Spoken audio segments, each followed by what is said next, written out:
Assalamualaikum warahmatullahi wabarakatuh.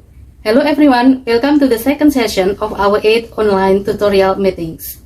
In this session, we have 2 learning objectives to achieve.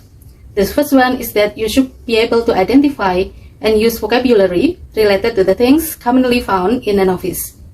And the second one is that you should be able to write a simple descriptive paragraph, especially describing a place in English, and apply basic writing mechanics. For the first objective, you will learn about vocabulary for office items, how to describe the organization of a company, and the roles of common departments within it. And for the second objective, you will learn about how to write a simple descriptive paragraph, some basic punctuation rules, and parts of speech. Take notes that you should be able to actively participate in discussion forum. Let's begin our learning session. Wassalamualaikum warahmatullahi wabarakatuh.